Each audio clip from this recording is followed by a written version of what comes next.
آج قوم میں جتنے مسئلے ہیں، طلاقیں ہوں، مومنین میں جھگڑا ہو، انجمنوں میں جھگڑا ہو، ٹرسٹیز میں جھگڑا ہو، مومن مومن سے لڑے، ایک مومن دوسرے مومن کا قتل کر دے، ایک مسلمان دوسرے مسلمان کا گلا کاٹ دے، یہ جتنے مسائل ہیں معصوم فرماتے ہیں ہر مسئلے کی جڑ ایک تمہارا عضو ہے۔ اگر تم اس پر کنٹرول کر دو تو تمہارے گھر میں سکون آ جائے، تمہاری زندگیوں میں امن آ جائے، تمہاری پریشانیاں دور ہو جائیں۔ مولا وہ میرا کون سا عضو ہے؟ فرمایا وہ ایک عضو ہے۔ جب تم نیند سے اٹھتے ہو تمہارے 7 اعضاء اس تمہارے ایک عضو کو ہاتھ جوڑ کے تمنا کرتے ہیں کہ اے عضو آج کوئی غلطی نہیں کرنا، کیونکہ غلطی تم کرتے ہو سزا ہمیں ملتی ہے۔ مولا یہ کون سا عضو ہے جس کی اتنی اہمیت ہے؟ فرمایا وہی عضو جس کی توانائی صرف انسان کو ملی ہے، حیوان کو نہیں ملی۔ مولا وہ کون سے میرے بدن کا عضو ہے جس کی اتنی اہمیت ہے؟ فرمایا اے علی کے چاہنے والے وہ زبان ہے۔ اگر تم زبان پر کنٹرول کرو گے جھگڑے ختم ہو جائیں گے۔ 18 گناہان کبیرہ زبان سے ہوتے ہیں، 9 گناہان صغیرہ زبان سے ہوتے ہیں۔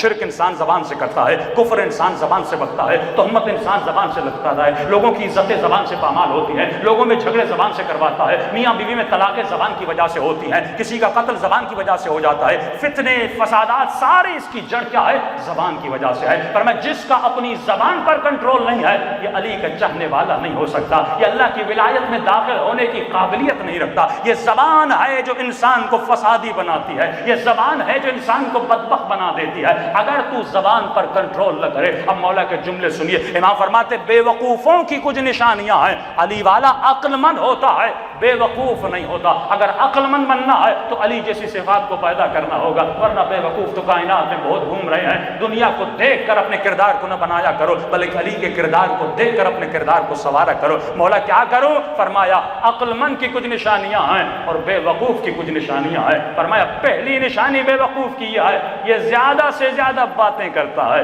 اسے باتیں کرنے میں لذت ملتی ہے، 10 گھنٹے بیٹھ جاتا ہے، باتیں پہ باتیں کیا جا رہا ہے، پتہ ہی نہیں کیا کیے جا رہا ہوں، اسے لذت ملتی ہے، اس کا شوق ہوتا ہے میں بس باتیں کروں۔ اور امام فرماتے جو زیادہ باتیں کرتا ہے وہ زیادہ خطائیں کرتا ہے، جو زیادہ باتیں کرتا ہے وہ زیادہ خطائیں کرتا ہے۔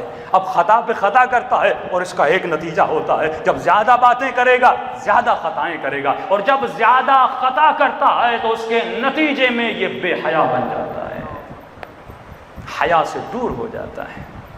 دیکھیے ایک مرتبہ میں ایک گناہ کرتا ہوں، ایک مرتبہ، لیکن ایک مرتبہ اس گناہ میں تکرار پیدا کرتا ہوں، ریپیٹیشن آف عمل پیدا ہو جاتا ہے، تو جب تکرار عمل آتا ہے وہ میرے وجود کا حصہ بن جاتا ہے۔ قرآن کی آیت کہتی ہے بعض لوگوں کو لایا جائے قیامت میں اور اللہ کہے گا تم نے گناہ کیا، کہیں گے خدا میں نے تو کوئی گناہ نہیں کیا۔ امام فرماتے کیونکہ دنیا میں اتنا جھوٹ بولا ہے یہ قیامت میں بھی آئے گا اور کیا کرے گا؟ جھوٹ بولے گا۔ تو تکرار عمل یعنی زیادہ گناہ کرے گا، زیادہ خطا کرے گا، اس کے نتیجے میں کیا ہو جائے گا؟ یہ بے حیا ہو جائے گا۔ اور مولا فرماتے ہیں جو بے حیا ہو جاتا ہے خدا اس کے وجود سے تقوی کو نکال دیتا ہے، اور جس کے وجود سے تقوی نکل جاتی ہے سب سے بڑا عذاب خدا یہ ہے، خدا اس کے دل کو مردہ بنا دیتا ہے، اور جب دل مردہ ہو جاتا ہے اب اس دل پر حسین کی باتوں کا اثر نہیں ہوتا۔ کہ خطبہ حسین دے رہے ہیں کربلا میں، کوئی خطیب عام نہیں ہے، کوئی مولوی اور ملا نہیں ہے، یہ حسین ابن علی ہے، یہ زہرا کا لال ہے۔ ارے زبان امام میں کتنا اثر ہونا چاہیے، لیکن خطبہ دے رہے ہیں اے لشکر یزید کیا میں نے کسی حلال کو حرام کیا، حرام کو حلال کیا، شریعت محمد کے خلاف چلا ہوں، مجھے کیوں قتل کرنے آئے ہو؟ اتنے خطبے دے رہے ہیں، لیکن اس کے بعد امام کہتے ہیں میری باتوں کا تمہارے اوپر اثر ہونے والا نہیں، کیونکہ گناہوں نے تمہارے دل کو کیا کر دیا ہے؟ مردہ کر دیا ہے۔ جب دل مردہ ہو جاتے ہیں تو سب سے بڑی اہمیت جو اس مہینے میں آپ کو رکھنی ہے وہ اپنی زبان پر کنٹرول کرنا ہے۔ اب جملہ سنیے امام کا، امام فرماتے خدا نے زبان کو تیرا قیدی بنایا ہے، زبان کو حصار میں رکھا ہے۔ یہ زبان 32 دانتوں کے حصار میں، ہر عضو نظر آتا ہے لیکن زبان کو چھپا کے رکھا ہے۔ زبان کو کیا بنایا؟ تمہارا قیدی بنایا۔ فرمایا جب تک تو کلام نہیں کرتا زبان تیری قیدی ہوتی ہے، لیکن جب تو کلام کرتا ہے تو زبان کا قیدی بن جاتا ہے۔ اب جو تو کہتا ہے تو اس کا قیدی ہے، جو تو بولتا ہے تو اس کا قیدی ہے۔ ایک جملہ ہے طلاق ہو جاتی ہے، ایک جملہ ہے نکاح ہو جاتا ہے، ایک لا الہ الا اللہ ہے وہ ابو سفیان بھی پڑھے اسلام کے اندر آ جاتا ہے، اور جب عمل کرتا ہے تو انسان پھر ایمان کے درجے میں آ جاتا ہے۔ زبان ابتدائی مرحلہ ہے، یہ زبان ہے حر، اگر حر بنا، کیوں حر بنا؟ کیونکہ جو زیادہ بولتا ہے خطا کرتا ہے، اور جو زیادہ خطائیں کرتا ہے وہ بے حیا ہو جاتا ہے۔ حر کو پتا تھا مجھے کہاں پہ کیا بولنا ہے. امام حسین نے کہا حر تجھ پہ تیری ماں روئے.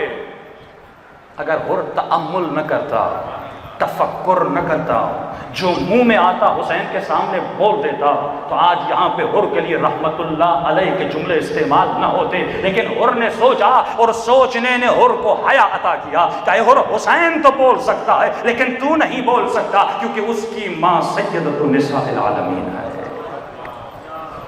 یہ زبان ہے جو انسان کو باحیا بناتی ہے. تو اے مومن اپنی زبانوں پر کنٹرول کرو. یہ زبان فضول چیزوں کے لیے پیدا نہیں ہوئی. فرمایا پہلی صفت بے وقوف کی یہ ہے کہ یہ زیادہ بولتا ہے، اسے زیادہ باتیں کرنے میں مزہ آتا ہے. دوسری صفت بے وقوف کی یہ ہے کہ اسے وقت ضائع کرنے میں مزہ آتا ہے.